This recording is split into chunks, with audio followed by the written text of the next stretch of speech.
Tonight on CBC Vancouver News, a not guilty plea from the man accused of killing Abbotsford Constable John Davidson. Also, in this election, I will be running as an independent candidate.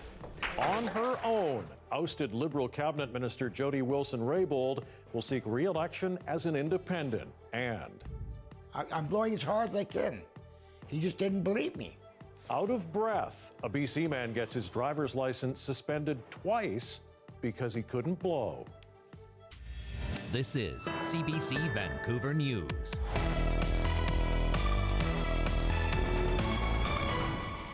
Good evening. An Abbotsford police officer was ambushed and shot twice from behind while trying to arrest a suspect in 2017.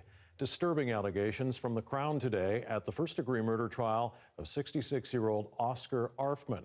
As the CBC's Deborah Goebel reports, family and colleagues of Constable John Davidson were in the packed courtroom this morning for the start of the trial. Looking not much different than his mugshot, 65-year-old Oscar Arfman sat calmly in the prisoner's docket and told the court he was not guilty. Arfman is charged with first-degree murder in the death of Constable John Davidson of the Abbotsford Police Department. Davidson, who was 53 years old, died on November 6, 2017. He was responding to reports of a possible stolen vehicle and shots fired. In opening arguments, the Crown said it would prove Davidson was ambushed just moments after getting out of his police vehicle, that Arfman shot him from behind, and then, when he fell face down on the pavement, stood over his body and shot him again.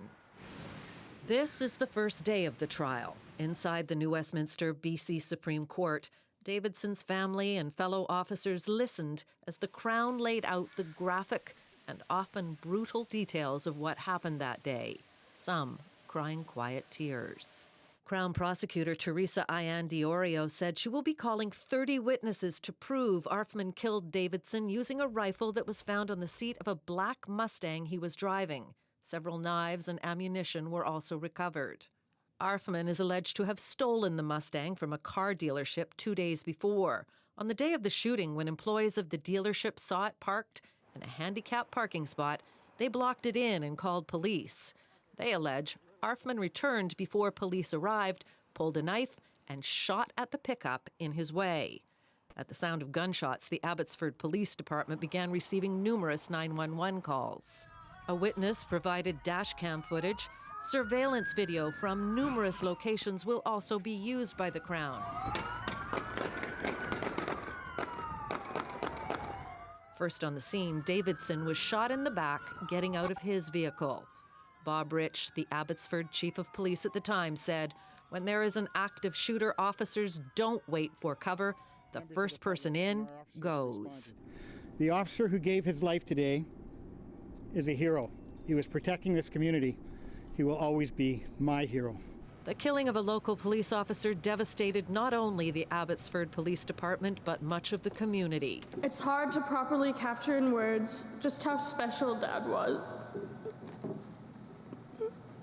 in a way that does him justice. The court heard the defense will argue identification, whether Arfman is the man who fired the gun that killed Davidson. The trial is expected to take 8 weeks. Deborah Goebel, CBC News, New Westminster.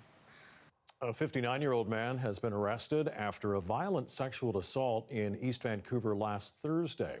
The alleged incident began at a bus stop near 41st Avenue and Earl Street. Investigators believe the man followed a woman in her 20s home and then attacked her inside her house. Police issued a public warning and later released pictures of the suspect. Officers arrested him this morning without incident. We're not releasing much more about the suspect in this case. Charges have not been approved by Crown Counsel, but he was arrested for aggravated sexual assault, and we anticipate laying or forwarding more charges to Crown Counsel for their consideration. The suspect remains in police custody. Anyone who has details about the attack is asked to call investigators. A third member of the same family has now been charged in connection to the homicide of a Surrey woman 2 years ago. 23-year-old Inderdeep Deo is charged with accessory after the fact to murder. Her brother, 21-year-old Harjot Deo, was charged earlier this month with the killing of Kieran Desi. The 19-year-old's body was found in a burned-out SUV on 24th Avenue in Surrey 2 years ago. Also charged is the pair's 53-year-old mother, again with accessory after the fact. In spite of the recent charges laid in the case, we again want to remind everybody that the investigation still remains active, and it is certainly not over. We are still urging those with information about Bev Karen's case to please come forward and to help us shed further light on the events surrounding Bev Karen's death. Harjot Deo was arrested May 13th at Vancouver Airport as he was returning from an undisclosed location in Canada. He made an appearance this morning at court in Surrey. His sister was also scheduled to appear in court today. Jody Wilson-Raybould says she will be seeking re-election this fall as an independent. The former Justice Minister and Vancouver Granville MP made the announcement this morning. Arlene Young has reaction from her riding. It is after much deliberation that I have decided to. Dressed in white, foregoing any shade that might suggest political stripes, Jody Wilson-Raybould made her long-awaited announcement. And in this election, I will be running as an independent candidate. The former Justice Minister was kicked out of the Liberal caucus by the Prime Minister last month, along with Jane Philpott. The PM saying trust with his former cabinet ministers have been irreparably broken. She had accused senior officials in Trudeau's office of inappropriately pressuring her to intervene in the criminal case against SNC-Lavalin. Freedom from political pressure was what she wanted. I will not have to try and convince myself that just because the way it has always been done means that it must continue to be done that way. Her move seemed to be sitting well with at least some of her constituents. I'm thrilled. As time's gone on, I do tend to think that I will be voting for Raybould as an independent. And just to be like a very straightforward and at least honest on that way. So is that what you really need right now? People, honest people in the important politics. While immediate reaction has been positive, this political scientist says not everyone will be supportive of her move. Liberal diehards are not going to vote for anybody who's not within the Liberal Party at election time. So I think that was for some people that may have turned them off. But again, she may have won some new supporters who may not have voted or may have been voting for a different party altogether. Running as an independent is always an uphill climb. Since 1974, only 4 MPs who have left their parties or have been kicked out by their parties have been successfully re-elected. But Jerem says Wilson-Raybould has a good chance because of her recent notoriety. My commitment to you. I will ensure that you have a strong voice in Ottawa that will work with whichever government is in power. Promising to work with all parties is another smart move. But with the election still months away and none of the parties naming their candidates yet, it's still anybody's game come October. Leanne Young, CBC News, Vancouver. The Vancouver Whitecaps have hired a sport management group for an independent third-party review of the club's policies and procedures, both past and present. Former players who have alleged harassment during their time with the team support the decision. Andrea Neal and Sierra McCormack say they are optimistic and that the move is a strong one. Whitecaps have faced criticism from other former athletes and from fans over their handling of complaints.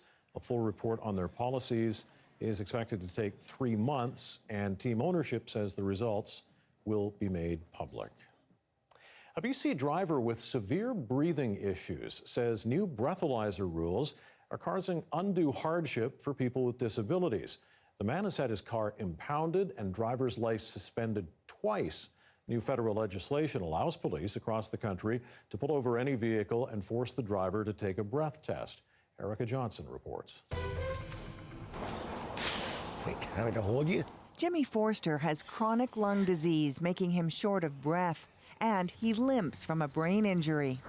In March, after filling up his car at this gas station one morning, an RCMP officer pulled him over, demanded a breath test. Forster says he couldn't blow hard enough to get a reading. He just said, blow harder, blow harder. I said, I'm blowing as hard as I can, sir. Sir, I said, I'm blowing as hard as I can.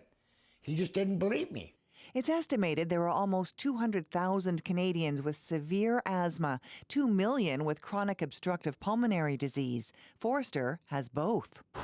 In BC, anyone who refuses or, like Jimmy Forster, is unable to do a breath test has their car impounded, their license suspended for 90 days. In other provinces, it could lead to a criminal charge. I'm scared.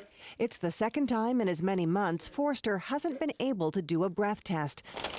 The first time, an adjudicator dismissed the case and he got his car and license back. This respirologist says it can be difficult to assess in the field whether people have chronic lung disease. There likely are people that do have lung function that's so low that they can't do the test, and just identifying them on the spot is just seems very difficult. Go Public has tracked down other cases in BC and Alberta, Saskatchewan, Ontario, and New Brunswick, all people with chronic lung disease or other disabilities who say they too were unable to provide a breath test. I'm not going to say it's easy for police at roadside to make all of these determinations, but there should be some level of inquiry in situations like this. In a statement from the RCMP, a media spokesperson said RCMP officers use their training, experience, and judgment to identify legitimate inability to provide a breath sample. Jimmy Forster spends his days worrying his license will get pulled again. I can't sleep at night. I cannot. With no indication he's touched a drink. Erica Johnson, CBC News, Vancouver. The BC Green Party has introduced legislation banning conversion therapy in British Columbia. The Sexual Orientation and Gender Identity Protection Act would prohibit medical professionals from practicing conversion therapy on anyone under the age of 19. The bill would also prevent conversion therapy techniques used on adults from being billed to the government for MSP reimbursement. Over this legislative session, our team has worked collaboratively with members of the LGBTQ+ community, health professionals, legislative drafters, and legal experts to ensure that our bill does everything within the provincial jurisdiction to prohibit this practice in British Columbia. The BC Government Ministry of Health responded to Weaver's announcement, noting conversion therapy has never been covered under their medical services plan. Any health professional that practiced it would be referred to the Medical Services Commission for inquiry and possible discipline. Well, this week, we're taking you inside the halls of a Surrey high school as part of our new series, Matheson. From Texas Instruments calculators to Apple iPads, technology has always had a role in the classroom. But as Jason D'Souza explains, teachers are still grappling with how to integrate cell phones. Well, on the surface, high school may look the same as it always has. You have your lockers, your grad photos, and books. But thanks to new technologies like cell phones and tablets, the way students interact in the classroom is more different now than it ever has been. You clicked it. There's no shortage of technology in the modern classroom, and students' cell phone use isn't always sanctioned. Yeah, I know it's bad, just like whenever you just pull it out of your pocket. Mostly it's just scrolling through Instagram, not really doing anything. I try to usually hide it from the teacher so I don't get caught. The prevalence of cell phones these days is something all school districts are dealing with.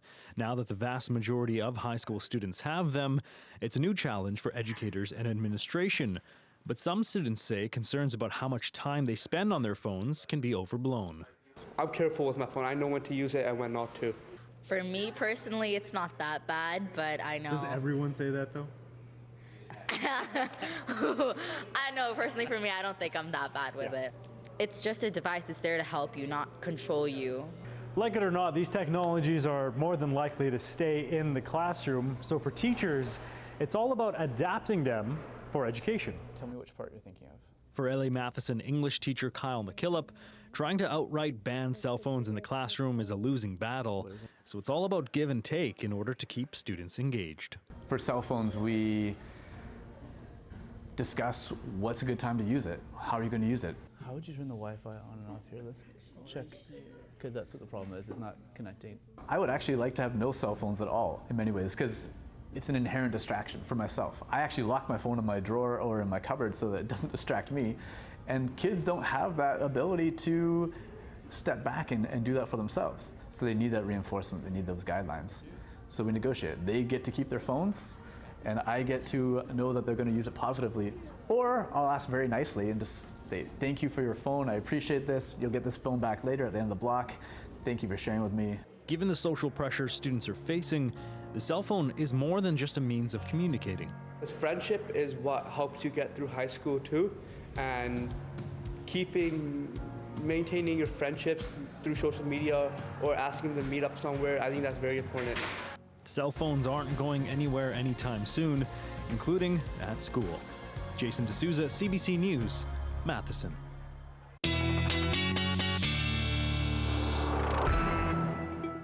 Well, another gorgeous day here on the South Coast. Colette Kennedy is here now with the forecast. Just such a glorious day. You know, obviously very nice conditions to be enjoying, and we're going to see a string of these days. Way to show you the 5 and even the 7-day forecast coming up. It does pose problems, though, in terms of the dryness that we'll be seeing. So we'll talk a bit about that as well. But the precipitation forecast, the setup is sort of this. I mean, we do have this upper ridge that's protecting us, that gives us the sunshine, a few clouds mixing in there, Sunshine Coast staying on the dry side. But when you get into the higher elevations and into the afternoon hours, there can be a little bit of convection, and we see a few spotty showers popping up, even the odd thunderstorm. Again, those are into the higher elevations. Now, as we go, that's Tuesday into Wednesday, seeing that same risk. And in fact, Wednesday, it's enhanced a little bit as there is going to be an upper trough pushing through. It's pretty short-lived, though, because a ridge builds right back in, and that's kind of what gives us the nicer weather conditions that we're seeing. So a look at tomorrow's forecast. Not much to see here. Slim chance that you have some showers there into Prince Rupert, 14. The odd chance of a thunderstorm popping up into Whistler as well, so I'll just mention that. But 23 and Kamloops. How about 31 with that sunshine?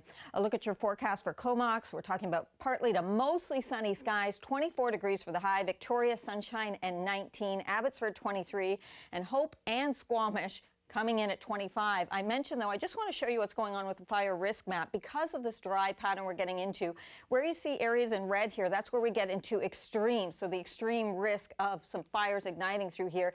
And we have a few of these starting to pop up in southern parts of the province, but so much of it in that moderate and even areas into the high. And we're seeing that kind of growing. Now, if I take you a little further north and we pop up into northern BC, you can see many areas here where we're looking at that extreme risk, and much of it into the high risk as well. So something certainly to be keeping an eye on there. All right, for Tuesday, 20 to 21 degrees for the high. Now inland, a little bit warmer, feeling more like 24 to 25 degrees. Wednesday, sunshine, 20, 19 with sunshine on Thursday. This is the pattern. Friday, 20, Saturday, 20. And even if we extend this, and you know, the average at this time of year is not quite there yet. So we're above seasonal into the weekend, things even looking good all the way towards next Monday. A little bit different, as I mentioned, Dan, into some of the higher elevations over the ridges, but mostly this is a very dry pattern.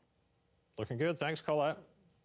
And that's it for us on Facebook Live tonight, but Dan Burt's going to be here right after tonight's hockey game on CBC television. Thanks for watching. Have a great night.